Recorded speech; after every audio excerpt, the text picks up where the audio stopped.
গতকাল সম্মানীয় সুপ্রিম কোর্টের তরফ থেকে শিক্ষক মহাশয়দের টেট সংক্রান্ত বিষয়ে যে রিভিউ পিটিশন, সেই রিভিউ পিটিশনের জাজমেন্ট কপি কিন্তু পাবলিশ করা হয়েছে। তো সেই জাজমেন্ট কপিটা আমরা মোটামুটি প্রত্যেকেই জেনে গেছি যে কী জাজমেন্ট এসছে। শিক্ষক মহাশয়দের টেট দেওয়ার যে অর্ডার ছিল সেটাই কিন্তু কন্টিনিউ থাকছে, সময় আরেকটু বাড়িয়ে মানে 2028-এর 31শে আগস্ট পর্যন্ত কিন্তু করে দেওয়া হয়েছে। দেখুন, এর আভাস কিন্তু আমি আগের দিন ভিডিওতেই দিয়েছিলাম। আগের দিনে ভিডিওটা যদি একটু শেষের দিকটা দেখেন, আমি কিন্তু বলে দিয়েছিলাম যে মোটামুটি কি হতে পারে, কারণ আপনারা প্রত্যেকেই বুঝতে পেরেছিলেন যে মোটামুটি হিয়ারিং দেখার পর যে কোন দিকে যাচ্ছে বিষয়টা। তো বিষয়টা যাই হোক, বিষয়টা খুব হতাশারই বলা চলে, কারণ আমরা প্রত্যেকেই আশা করেছিলাম যে হয়তো রিভিউয়ে আর একটু কিছু ইতিবাচক আসবে, পুরোপুরি হয়তো অর্ডারটা চেঞ্জ না হলেও হয়তো প্রমোশন বা কোনো একটা জায়গায় গিয়ে হয়তো দাঁড়াবে। কিন্তু যাই হোক, হতাশারই বলা চলে, সকলের জন্যই হতাশার। তো এবার বিষয়টা হচ্ছে এর পরবর্তী পদক্ষেপ কী হবে, কীভাবে হবে, সেগুলো নিয়ে আমি পরবর্তী সময় একটা ভিডিও বানাবো। তো ডিটেলস আরও একটু সময় যাক, তারপরে আরও কিছু ইনফরমেশান পাওয়ার পর সেগুলো আমি জানাবো। কিন্তু এই যে জাজমেন্ট বা এই যে অর্ডারটা এসছে, তো তারপরে বেশ অনেকগুলি প্রশ্ন কিন্তু আপনাদের মনের মধ্যে ঘুরপাক খাচ্ছে, কারণ নানা রকম পরিস্থিতির মধ্যে অনেক শিক্ষক শিক্ষিকা নিযুক্ত হয়েছেন বা কর্মরত আছেন। তো তাদের ক্ষেত্রে কার ক্ষেত্রে কি এফেক্ট পড়বে, তা সেগুলি আপনারা প্রত্যেকেই জানতে চাইছেন। তো আমি সেই সম্পর্কে আপনাদের কিছু উত্তর দেওয়ার চেষ্টা করব। দেখুন, প্রথম প্রশ্ন যেটা অনেকেই করছেন যে প্রাইমারি শিক্ষক শিক্ষিকা, আপার প্রাইমারি শিক্ষক শিক্ষিকা, সেকেন্ডারি শিক্ষক শিক্ষিকা, হায়ার সেকেন্ডারি, তা সবাইকেই কি টেট দিতে হবে, মানে যাদের টেট পাস করা নেই, নাকি শুধু প্রাইমারি ও আপার প্রাইমারি?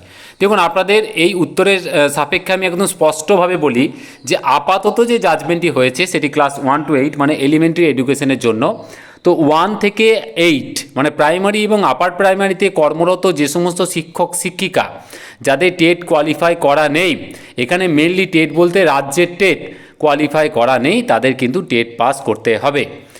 আর বাকি 9, 10, 11, 12-এর ব্যাপারে এখনও পর্যন্ত কোনো অর্ডার জারি হয়নি।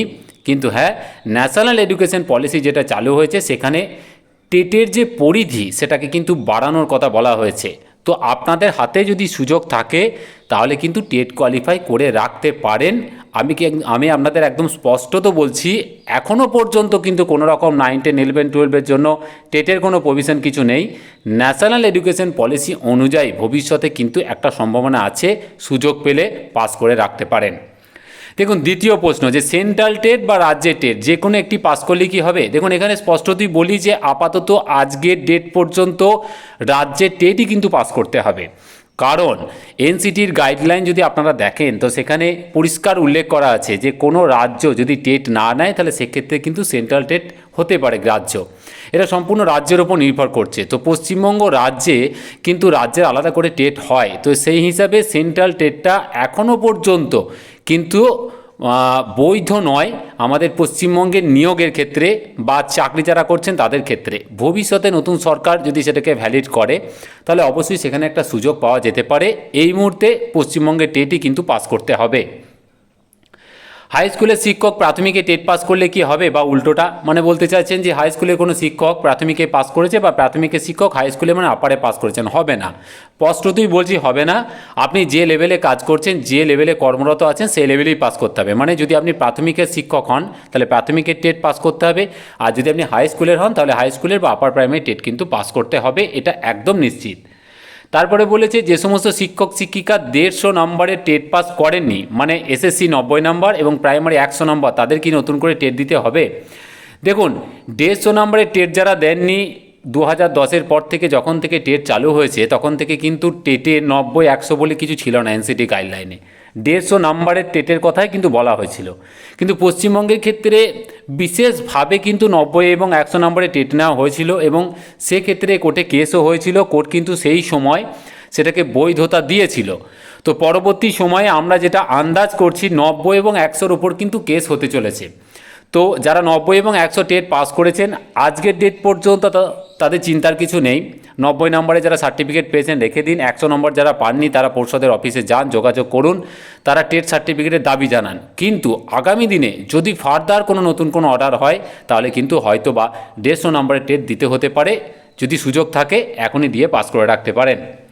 দেখুন তারপরে বলছে রাজ্য সরকার ইচ্ছা করলে কি শুধুমাত্র ইন সার্ভিস শিক্ষকদের জন্য আলাদা করে টেট বন্দোবস্ত করতে পারে। দেখুন এটা কোর্টের অর্ডারে হচ্ছে, কাজে রাজ্য সরকার সরাসরি কিছু করতে পারে না।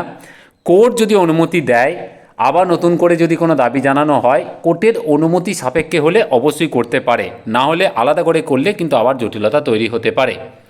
দেখুন তারপরে বলেছে সুপ্রিম কোর্টে দেওয়া সর্বোচ্চ সময়সীমার মধ্যে যদি কেউ পাস না করে তাহলে কী হবে, পেনশন কী হবে। দেখুন সুপ্রিম কোর্টে যে সর্বোচ্চ সময়সীমা 31/8/2028, তো তার মধ্যে যদি কেউ পাস না করে কোর্টের অর্ডারে স্পষ্টতই লেখা আছে স্বেচ্ছা অবসর কিন্তু নিতে হবে। এবার সেখানে আমাদের যে মূল অর্ডারটা ছিল আমরা দেখেছিলাম যে স্বেচ্ছা অবসর যখন নেবেন সার্ভিস রুল অনুযায়ী কিন্তু আপনি পেনশন পাবেন কি পাবেন না সেটা কিন্তু রাজ্য সরকারের যে নিয়ম আছে সেই অনুযায়ী নির্ধারিত হবে। কাজেই সেখানে যে কন্ডিশন আছে পেনশন পাওয়ার, সেই সব শর্ত যদি ফুলফিল করে থাকেন তাহলে অবশ্যই পাবেন, সেই সব শর্ত যদি ফুলফিল না করে থাকেন তাহলে কিন্তু কেউ পাবেন না, এটা একদম স্পষ্টতই বলা চলে। এবার হচ্ছে লাস্ট প্রশ্ন, শারীরশিক্ষা ও কর্মশিক্ষা শিক্ষক শিক্ষিকাদেরও কি টেট দিতে হবে। দেখুন শারীরশিক্ষা কর্মশিক্ষা নিয়োগ কিন্তু বিভিন্নভাবে বিভিন্ন সময় হয়েছে। 2016 পর যে নিয়োগ সেখানে আপার প্রাইমারি টিচার হিসেবে হয়েছে, তার আগে কখনো আমরা দেখেছি সেকেন্ডারি টিচার হিসেবে হয়েছে। তো শারীরশিক্ষা কর্মশিক্ষা বিষয়টা খুবই জটিল, এটা নিয়ে হয়তো কোর্টমুখী হতে হবে বা কোর্ট থেকে হয়তো কিছু ফয়সালা আসতে পারে, সরকারের চিন্তাভাবনার উপর আমাদের নজর রাখতে হবে।